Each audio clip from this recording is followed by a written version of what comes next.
both. That's one of the main challenges. Yeah, we know that the presses are running well, and we know that which screw we have to turn that to improve the performance. But maybe on the end, the customers don't know all of these things in detail, and we really like to have the connection to the customer, not just in a selling point, also afterwards.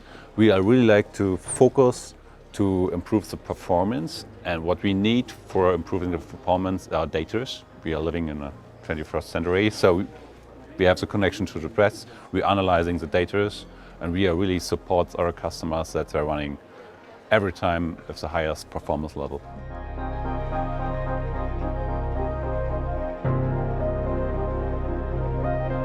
I'm studying a printing engineer, yeah.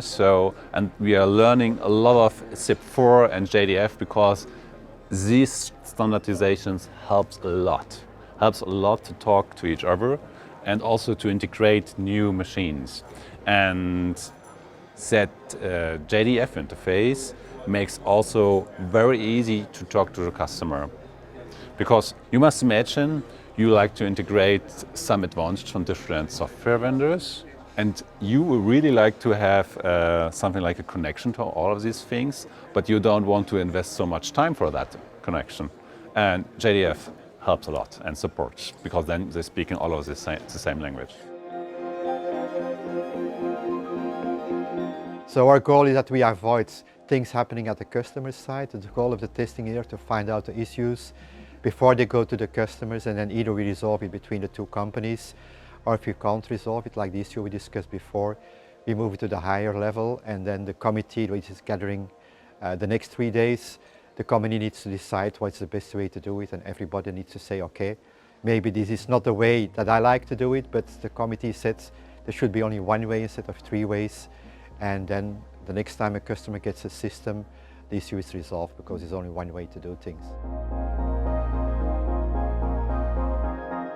I think the problem in the past was, so when it started 15 years ago, we started from some old standards. We tried to make something new, but still keeping with the old standards.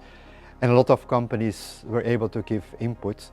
So at the end, the committee didn't want to say, I don't like that company. So the 4 proposals got into the standard. That is why it's now 1,000 pages or more. And after a while, we realized that 1,000 pages in 4 different ways is not a good thing.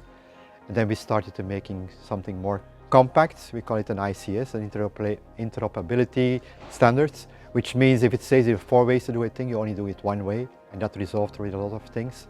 But still the standard was 1,000 pages.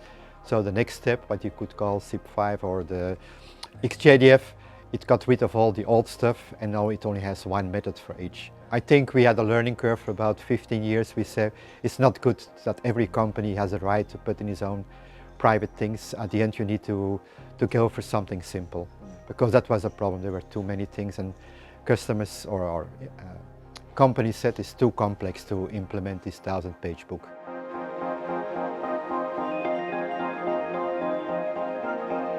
As an online printer, we have printing machines from different manufacturers, and one of our goals is to have no vendor login. So we want to buy machines and software from different companies, and we are absolutely interested in the interoperability of different machines, vendors, and so on.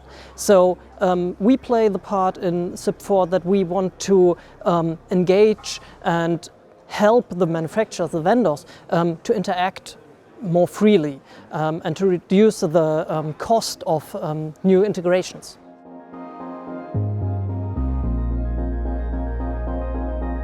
From an ideal point of view, I would like to be able to plug and play new machines. I don't suppose that that's possible because the range of printing devices and post-press devices, pre-press devices is very broad.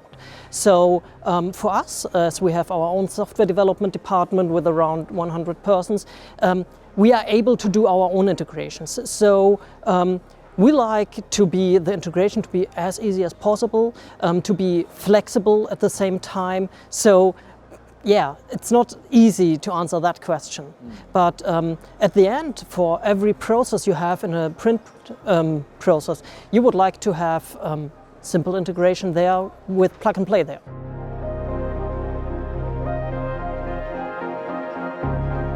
Yeah, many of the workflows are already in place. One of the problems is they don't scale in many cases. We have a few orders more than a normal printing house, and so our workflows have to scale big. We have to push many orders through our system at once, and most systems don't do that. So we have to write our own software around proprietary software for RIP, for whatever, to scale.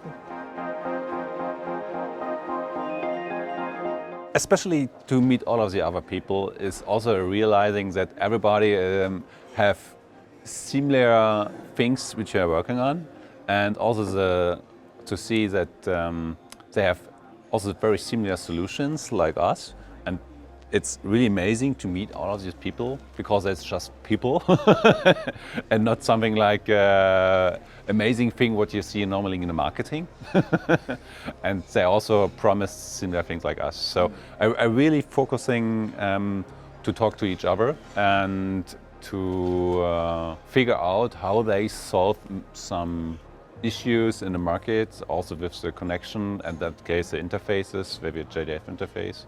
And yeah, it was really amazing. Also in the night, to go in a restaurant together with the other guys. So the problem is sometimes you see your competitor that you lost the deal with because he took over the business. So you still need to be friendly, because finally you need a solution that works for all. It's also nice to meet people from all over the world. So it's not only the German people coming here, but the people from the States, the people coming in from UK, most of Europe. And also we try to move the meetings around. So once a meeting in Europe, then it's a meeting in the US, sometimes a meeting in Japan. So all the communities around the world feel that they get well served, that it's not just a European thing. It's my 9th time at an Inter-OP, and by now I know the people who are there. There are always a few new people, so yeah, it's absolutely great to be here.